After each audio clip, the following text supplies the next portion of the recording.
Në kodrët të përgatitjeve që neve zhvillojmë, të përvitshme që zhvillojmë si institucion, neve në vazhdimësi, për gjatë gjithë periudhës, kemi zhvilluar her mas here kontrole për parandalimin e zjarreve, qoftë në ambientet të hapura, qoftë edhe në ambientet të mbyllura.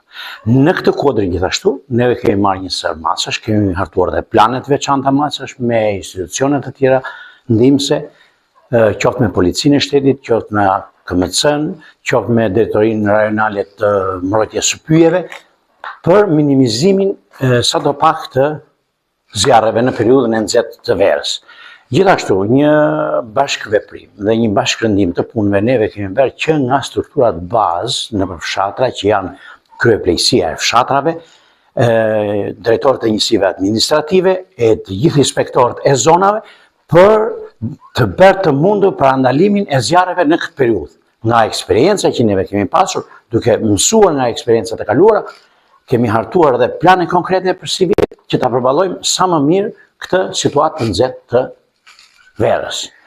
Gjithashtu, kemi marrë një sër macash për vënien në gatishmëri të atyre mjeteve që kemi. Neve operojmë në terren me 2200 litra ujë me 2 mjete. Nuk themi se janë të mjaftueshme, por në rast se këto do jenë gjithmonë në eficiencë, që neve jemi munduar t'i vendosim në eficiencë, duke i bërë riparimet e nevojshme, duke i shërbyer mjeteve her mas here, pothuaj çdo ditë, mjetet i kemi në gatishmëri plot për të përballuar çdo situatë që mund na paraqitet gjatë periudhës së nxehtë të verës.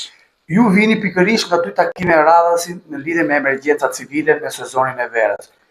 Cili ishte thelbi kryesor këtyre takimeve? Neve kemi zhvilluar takime edhe në rang qarku, na ka mbledhur prefekti, gjithashtu më datën 11 ne ishim edhe në takim me ministrin e punëve të brendshme, Zotin Hasane, ku janë trajtuar me përparësi të gjitha problemet e bashkëpunimit për përballimin e situatave.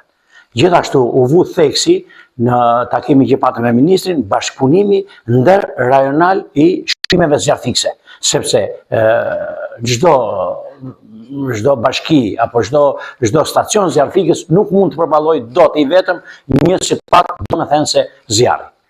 Prandaj neve kemi një bashkëpunim korrekt në këtë drejtim. Cili do të ishte mesazhi juaj me QSI sa keni nisur ditët e para të sezonit veror? Mesazhi im është që të bëj thirrje të gjithë fermerëve, sidomos në këtë periudhë, sepse është periudha e korrjeve, e të grurit, që të mos ndezin zjarre,